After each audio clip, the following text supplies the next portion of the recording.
Welcome again to our Health Expo. A series of health lifestyle presentation with the practical tips and information that will give you a brand new health. And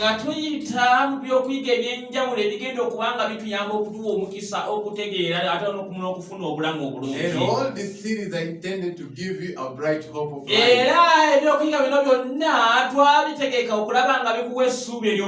And today we are going to talk about no calorie. That's the wonder of the world. You're wondering, what is that wonder of the world? Can you imagine today people in our world, they try to use just the old sink with just a cup of water to wash plates. The old sink.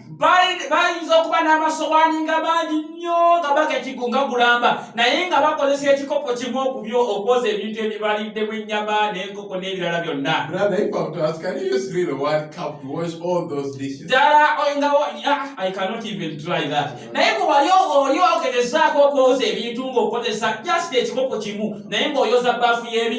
In the similar way, when we don't drink enough water, imagine our body has to eliminate most of the waste products. And they even in a much more concentrated form than in the plates and cups.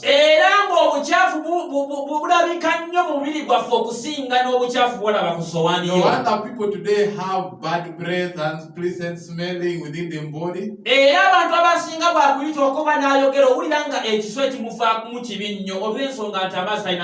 Salvations that most people fall short of drinking enough water.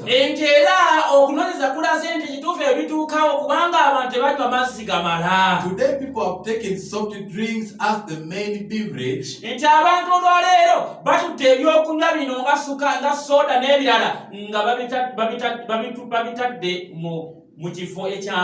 There was a research that was carried out some 2 years ago. Over 63% of children drank only just 1 cup of water in a day. The rest it was beverages, other soft drinks.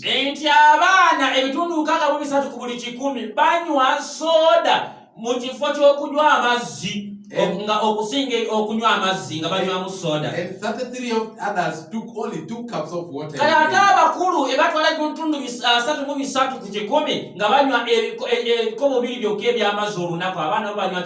And in addition to soft drinks, people today take a lot of beer, coffee, juices, and some people will not even take in the water. I might ask my brother Sumani today. When you go to the restaurant, we call it a restaurant. Okay. When they ask you, what should I give you? Which drink should I give you? It's very interesting that most people will tell you, I want soda, I want this, I want this.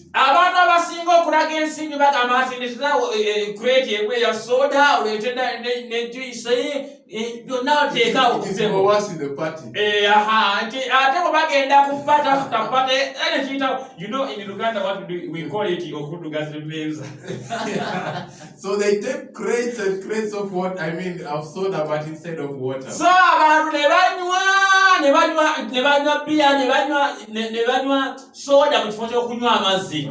Fortunately, our Creator has provided us with abundance of water around us. Because He knew that is the greatest need. God would have made the soda in those lakes and rivers.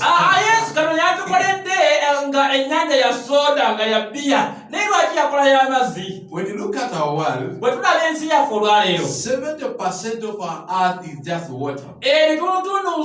buli 100 eby'ensi yaffe mazzi meerere. And when you look at only 30% is land. Kaakati ate bwe tugenda ku lukalu kitwala ebitundutundu 3 byokka. When you come to our bodies, Bwe tugenda ku mibiri gyaffe, 2/3 of a human body is just water. Ebadde okimanyi nti ebitundutundu 2 ku 3 eby'omubiri gw'omuntu mazzi meerere. I know we can live 1 week without food. Obadde okimanyi nti omuntu ayinza okubeerawo nga talya mmere okumala wiiki nnamba. But take a risk to take 1 week without water. Kwegezaako okulaba nga tonywa mazzi wiiki emu y'okojja kufa. Even when you get into the Bible, Era bwe tugenda mu Bayibuli, still in 1 Corinthians 10:31, mu kitabo ky'Abakolinsi ekisooka 13:1. my brother, read with us. What does the Bible also tell us Leka about nsomeyo. what we should eat? Bakolinsi ekisooka 10:34 agamba bw'ati. Yes. 13:1 agamba kale obanga mulya obanga munywa obanga mukola ekigambo kyonna mukolenga byonna olw'ekitiibwa kya Katonda. Wow. That whatever we eat Nti bwe tetulya kyonna or whatever we drink, n'ebyetunywa we should do everything for the glory of God. tubikolenga lwa kitiibwa kya Katonda. Of course, people doubt beer cannot be for the glory of God. Abantu olwaleero nkakasa tebalya tebanywa nga lwa kitiibwa kya Katonda. But I believe water qualifies. Naye amazzi galagira ddala nti kisobola okuwaasa So Katonda why is kitiibwa. water so important? Lwaki amazzi kya mugaso nnyo? Our bodies are dependent on water as a body coolant. Abaagalwa nti amazzi gakolanga ekintu ekikakkanya nga temperature erinnye. The very way the car depends on the radiator, Nti ng'emmotoka bwe yeesigama ku radiator ekendeeza ku bbugumu eyo. how many people today are surprised to learn how much water is really in our bodies? Era abantu abasinga beewuuza amazzi ddala geekeramu mu mubiri When you gwaffe. look at an adult, Bw'otunuulira omuntu his omukulu, body is made out of 70% water. omubiri gwe ebitundutundu 7 buli 100 mazzi meerere. And for children, Eri abaana abato, it is 75%. ebitundutundu 7.5 ku 100 mazzi. Now when you go to our brains, Kati bwe tugenda ku bwongo, it is 73% water only. kitwala ebitundutundu 7.3 mazzi meerere. So we need water so much. Twetaaga amazzi. No wonder today people are getting shrinked in their brains. Their brains are getting smaller. Nti abantu abasinga obwongo bwe butandise okunafuwa nga bufunda nga butandika okuba obutono bwe buti. It's because they are not taking enough water. Kubanga tebanywa mazzi gamala. So friends, we need water Twetaaga amazzi in abaagalwa every function of life. mu buli kukola kw'omubiri. We use water for respiration. Tukozesa amazzi okussa. We use water for digestion. Tukozesa amazzi emmere okubibwa mu lubuto lwaffe. We use water in our saliva and tears. Tukozesa amazzi omuntu aba akaaba asobola baako ng'akaabye soda wabula akaaba mazzi. We use water in temperature control. Era tukozesa amazzi okukakkanya omubiri gwaffe kubanga gulina ebbugumu lingi. And it's used for flexibility. Olwo n'ebinywa byaffe ne biba nga bisobola otambula obulungi. And when you eat enough food, Bwe tulya emmere emala, it's good for bowel movement. Eyambako emmere eyo kubanga etambula bulungi mu mubiri. And it is good for a soft and tender skin. Era omuntu obweyagala okuba n'akasusu ng'akange. I don't know whether kange has a soft skin. Yeah, I know, that's what we're So it's so really good. Era abaagala amazzi malungi. Now, one of the research was done about cancer. Waliwo okunoonyereza okwakolebwa ku kokkolo ya How kokkolo. people who took little water are prone to get cancer. Eti abantu abalina abakozesa amazzi amatono emikisa gye balina okuba nga bafuna endwadde ya kokkolo. According to this man called Detoxification, was researcher, Okusinziira ku musajja oyo gwayogedde erinnya erinnemi okuyiga in Columbia okuvudde mu University Luganda. said, Mu yunivasite emu yagamba in the case of dehydration, nti mu kiseera ekyo ng'omubiri gukaze, the blood becomes thick nti omusaayi gwekwata entoletole and more saturated, naddala nga tegusobola tambula bulungi, not being able to flow properly in our bodies. nti gukwata ebitoletole ne guba nga tegusobola kutambula bulungi mu mubiri And now, gwaffe. since the blood is not flowing very well, Olw'okubanga obwo omusaayi tegutambula bulungi mu there will be mubiri, no proper saturation or oxygenation in the blood. nti kati n'empewo eno ekwatibwa n'eba nga yeetooloola mu musaayi eyo eba tesobola tambula bulungi mu mubiri. Yes, and because of these nutrients are also not entering within the cell, Ate ng'omusaayi gwe gutambuza ebirungo kati n'ebirungo biba tebisobola kutambula bulungi mu busimu the bwaffe. cells change on how they work. Era bwe butyo obusimu ne butandika okukyuka bufuuka mu ngeri gye bukolamu. At the end of this process, Era ku nkomerero y'ekyo, the cells then turn to its own mechanism of work. Kaakati olwo obuzibu bwaffe butaffa ne butandika okukola mu ngeri omubiri gye gutalina gye guteetaaga When they okukola. begin living without oxygen, Kati bwe buba nga obuzibu bwaffe tebulina mpewo eyeemala. now fermentation takes place instead of oxidative mechanism. Kaakati olwo okutamira ne kubaawo. Waliwo abamu nga when you eat food you can also become drunkard. Yes. So kati olwo obuzibu ne buba nga butamidde. In other words, what we see within ourselves now alcohol, not again normal. Gye tulaba nga bufuuse mwenge. And this is when the oncologist will tell you Era olwo omusawo ky'akugambira that you have cancer. nti bambi olina kokkolo. You see, if we don't take enough Bwe water, tutanywa amazzi we gamala, can also expose ourselves to cancer. abaagala tufuna emikiso gy'okulwala endwadde ya And kokkolo. that's not enough. What affects our thinking? Era amazzi nga matono gakosa n'engeri gye tulowoozaamu. Years of research has found that Era abasajja abakoze okunoonyereza bakizuula dehydration can impair your short term of memory. nti omuntu wa butalina mazzi gamala ng'akaza omubiri kimuleetera okuba nga n'okujjukira tajjukira bulungi And you nnyo. have a problem with recalling. Era bw'oba ng'oyagala okubaako kyojjukira bakuyigiriza nga bakubuuza omusomesa asomesa omwana booyi bawandiika bwe banamubuuza mpozi booyi yani it is a cow. So it's really very dangerous Abaagalwa kyabulabe nnyo okubanga tonywa mazzi if gamala. you don't take enough Bwe water. totanywa mazzi gamala kyabulabe. So you might be wondering, what are the main sources of water? Soyinza okuba weebuuza amazzi tugafuna kuyita mu ki? Yes, water can be found in food, Amazzi gasobola okusangibwa mu mmere, most especially in fruits and vegetables. naddala mu bibala ebyo. And today people take actually most of the vegetables have had enough water in their body. Era bw'oba olya enva zino eza bulijjo endiirwa ezo ojja kuba onywa amazzi agamala. I want to emphasize this point. Njagala ate ensonga eno ngikkaatirize bulungi. Salty drinks are not the best source of water. Abangalwa soda n'ebirala byonna si yensibuko y'amazzi Because amalungi. many of these salty drinks, Kubanga ebyokunywa bino nga soda n'ebirala they contain additives like sugar, mulimu ebintu ebisikiriza nga sukaali, they have caffeine, mulimu ne kafeyini, phosphorus, and which are so harmful to our health. era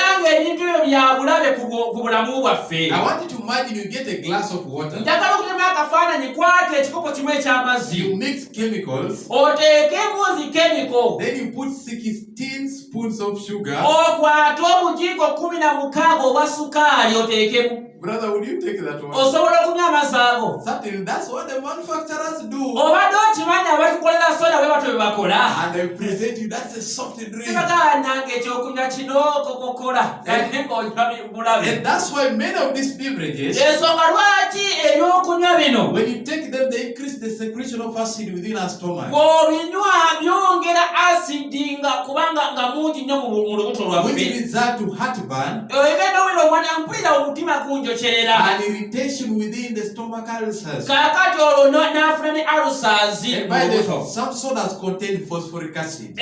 Soda omu asangiramu ekirungo ekyo. And this depletes the calcium supplies within our bones. Era ekirungo ekyo kirya ekirungo kya calcium ekiri mu magumba gaffe. Making our bones very weak. Kati ne bikola amagumba gaffe ne gaba nga manafu nnyo. And many of these soft drinks, they contain calories which cannot be digested like food. Era ebyokunywa bino birimu ekirungo ekyo calories naye nga tebisobola kukyusibwa kufuuka mmere. And such calories can bring extra fat which contribute to type 2 diabetes. Era bw'oba ne calories obungi ennyo beerere ogenda okulaba omuntu atandise okugejjagejja ng'alina olubuto olabika afunye ssente kumbe nedda yedikuleetera okuleeta n'okufuna endwadde eyo eya sukaali. I want you to go and do your research. Genda okole okunoonyereza. Many people who are obese, Abantu abasinga okuba nga banene they enjoy time with the salty drinks. bannange banyoberako kisoda wowe musanga nti ajja kinkuweeyo kyala nange omuntu anjagala kasoda.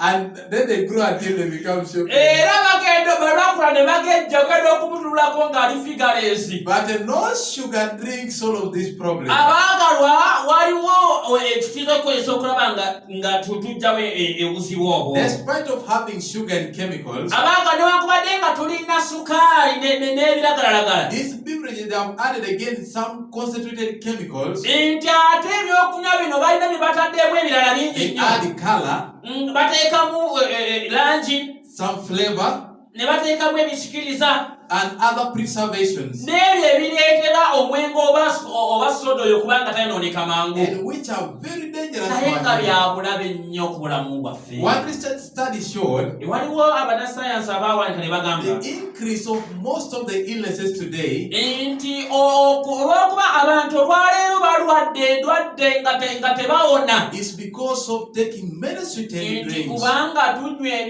ebintu bingi ebiwoomerera. In fact, it is believed that as people persist spending much time on soft drinks, Era bano bagamba nti omuntu bw'aba atutte ebiseera ebimala ng'anywa ebyokunywa bino, there is going to be a sudden rise of many diseases that we have never seen in nti life. wagenda kusigukawo endwadde nnyingi zetutamanyi na mu bulamu But bwaffe. drinking water eliminates all these problems. Naye bwe tunywa amazzi ebisulo byonna byonna tuba tubiggyeewo. Water has no extra calories, Amazzi tetusangamu calories mungi. cannot cause you any fat. No. Ate onywa tuzirabangayo ko omuntu anywedde amazzi ne bagezerwa kuba anywedde amazzi. It has no task to stress you. Era ate buli bintu biyinza kukuleetera situlesi bunalwala situlesi. And these irritants are so much sensitive to our lining within the stomach. Era ebintu bino birungi nnyo eri obulamu And to make bwaffe. it, water is very cheap. Era baagala ekisinga okwewunyisa amazzi ga bulijjo si ga bbeeyi. Imagine 100 shillings, you have a jerrycan of water. Here we don't buy.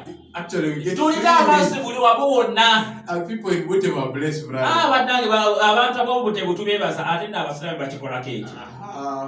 So you might be wondering, how do we lose water? Wayinza okuba weebuuza omuntu amazzi agali mu mubiri There agafiirwa are atya. 5 ways that we lose Waliwo water. engeri 5 zokka zigenda okwogera ku Through kumaliza. invisible perspiration.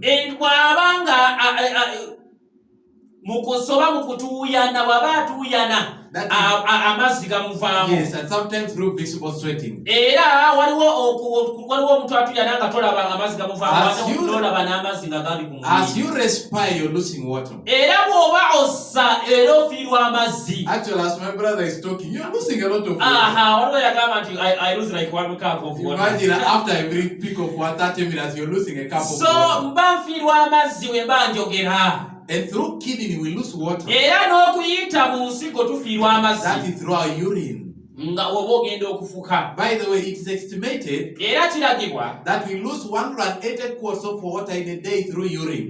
nti tufiirwa liters Yes. 180 And olunaku imagine all that. nga tufuka. And as you go to lose your bowel through the bowel process, defecate, you lose water still. So y'oba ogenze eri mu kaabukyafu eri ogenda okulaba ng'era ofiirwa amazzi. And even when you're sleeping, you're losing water. Ne bw'oba weebase ofiirwa amazzi. By the way, it's estimated you lose 3 cups of water only throughout the night when you're Nti sleeping. bw'oba weebase ofiirwa ebikopo 3 eby'amazzi. Now, when you look at all what we lose in the kidney, in all sleeping and sweating, now how much water should you need to replace? So bw'oba ogassegase n'olaba engeri gye tufiirwa amazzi nga twebaka nga twogera n'ebirala. So how do you know that you're dehydrated or you've So lost water? otegeera otya nti amazzi bakituufu tolina mazzi gamala? One of the reliable signs is thirst.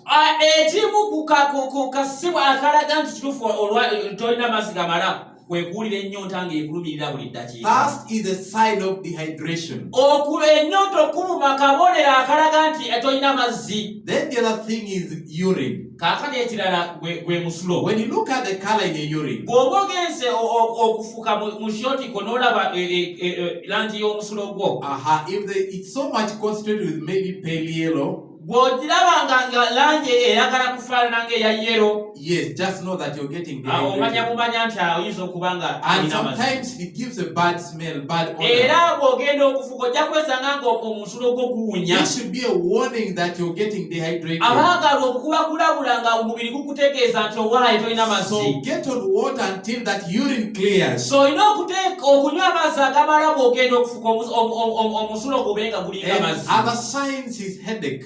Ate akabonero akalala omuntu awulira omutwe gunnumirira. You always get a frequent headache after 30 Nga buli minutes, 1 kumi hour. eddakiika 3 omutwe gukulumirira nga tomanyi lwaki gukuluma. Now when you visit the other side in the toilet, Kati bw'ogendako ate eri mu you kaabuyonjo can even spend 30 minutes or 1 hour. osobola okutwala sawanga namba ng'oli eyo akawooto kawulira.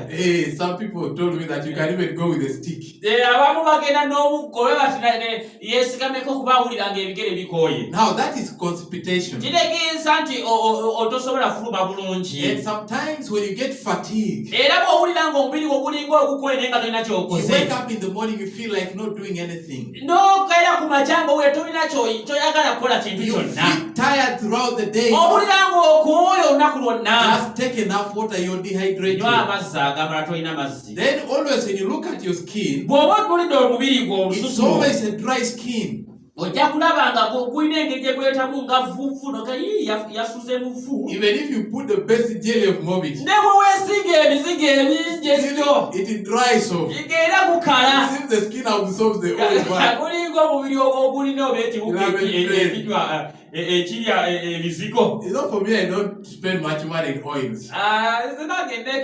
zinenfuluma. I just take enough water and just this. bwonna amazzi agamala omubiri gwo gujja kuba nga mulungi. So as we conclude, friends, nga tumaliriza, how much of the water should we take? amazzi tulina kunywa To genkanawa. answer this question, okuddamu ekibuuzo kino, I want to take you back some years of some 100 years ago. ayagala kutwalako emabega emyaka nga 10. It was in the year 1952. mu mwaka 1952 The Swiss made a plan attempt abaswizi bagezaako okubaako kye bakola to put their flag in Mount Everest. nga baagala kuteeka bendera yaabwe ku lusozi olwo Everest. But unfortunately, these men failed. naye abasajja bano baalemererwa. And based on the research, okusinziira ku kunoonyereza, they found out that these people were taking only 2 glasses of water. baatizuula nti baali banywa giraasi 2 oba obucupa 2 bw'amazzi. So when the British team led by Sir Edmund Hillary, kaakati ate ababritish oba bakyeruppe we baagezaako nabo kukola made his attempts years later, emyaka gyagiyiseewo ku mitono, this man gave his climbers 12 glasses of water in a yawa day. abaali balina yabagamba munywe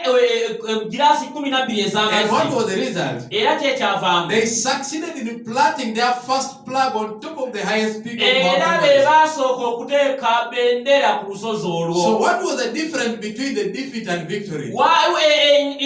Njawulo yange ki eyaliwo eri bano abaalemererwa na bano According abaawangula? to Sir John Hunt, okusinziira ku musajja oyo eri eryayogedde the organizer of this expedition, nti abaali bataddemu omutwe mu kintu kino, he said that my people took a lot of water. yabagamba nti abantu bange nabo amazzi agamala. So with that, nga bwe kiri, how much of the water do we need? amazzi tulina kunywa genkanawa. According to science, we are recommended batugamba okusinziira ku sayansi, women should take 10 glasses of water abakazi a day. tunywe giraasi nga 10 olunaku. And for men, eri abasajja, because they have much more muscles, kubanga balina ebinywa bingi, they should take 13 balina glasses of water. okunywa giraasi z'amazzi 13 olunaku. Ashman, how many are you taking? onywa zenkanawa asuma. Brother, how many are you taking?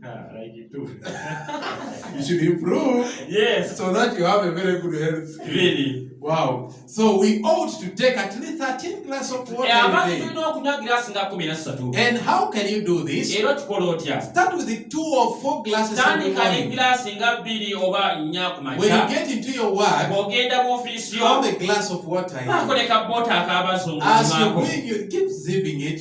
Ng'ogira n'onywako. You know, my friend who is at home, I can't tell you. Alina mukwano gwe. Even when she's showering, Bwe bafaana, she will be taking. anywako ku mazzi agenda ne kagiraasi It n'anywayo. is so much great. Kyewuunyisa. So keep the glass of water in your hands wherever you're going. So wonna gy'ogenda kwanya ku mazzi. But notice, Naye weetegereze. don't drink water with the food together. Bw'oba onywa amazzi tonywanga bw'olya. You see, when you take water, that is drinking food, not eating food. Nti bw'oba onywa amazzi oba onywa mmere so oba tolya. When you eat food while drinking, Bw'olya emmere nga bw'onywa, one, that food is not digested. ekisooka emmere oteekubwa mu mubiri. Because digestion starts in the mouth. Kubanga okubibwa emmere etandikira okubibwa mu mubiri. It should not be the water to soften the food, but it should be your saliva. Nti amazzi si ge galina okugonza emmere wabula amalusu go. And when that food is washed down through the stomach, Kaakati gwe bwonna bunywi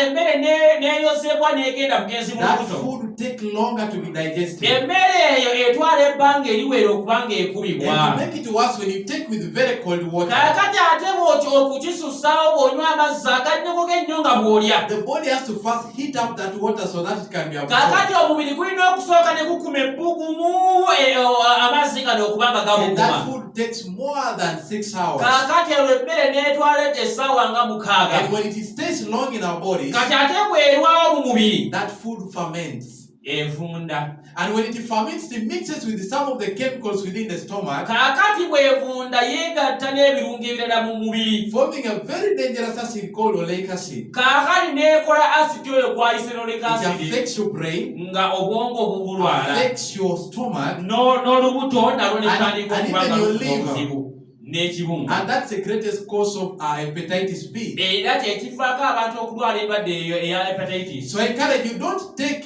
very cold water. Abaagala tonywa amazzi gannyogoga nnyo. Take water at a room temperature. Nywa amazzi nga galimu By the way, akabuguumirize. I love taking warm water, it's better. Era amazzi ag'akabuguumirize ge gasinga. And the best time to take water Era ekiseera ekisumfu okuteeka in okunywa amazzi. between meals. Tonywa, olina okunywa nga kasukageza olidde. You can Olina okutwalako essaawa ekiwera take n'okonywa. 1 hour or 2 hours after you've eaten food. Bw'obanga omaze okulya twala essaawa 2 oba essaawa emu okunywa amazzi. And as you continue daily, Era oba ogenze nga weeyongera you okola ekyo, become a very ojja perfect. kubeera musajja mulamu. So beloved, have a reminder, So njala kubajjukiza soft drinks cannot take a place of water. ebyokunywa nga soda tebisobola kutwala kifo ky'amazzi. And I encourage you, by the borehole water is very perfect. Abaagalwa amazzi ag'ebbowagana bannaffe And the water in Bute was so sweet. I enjoy it so much. era tuganimirwa mu kyalo kino mwebale kutuwa amazzi. Beloved friend, as we conclude, Nga tumaliriza,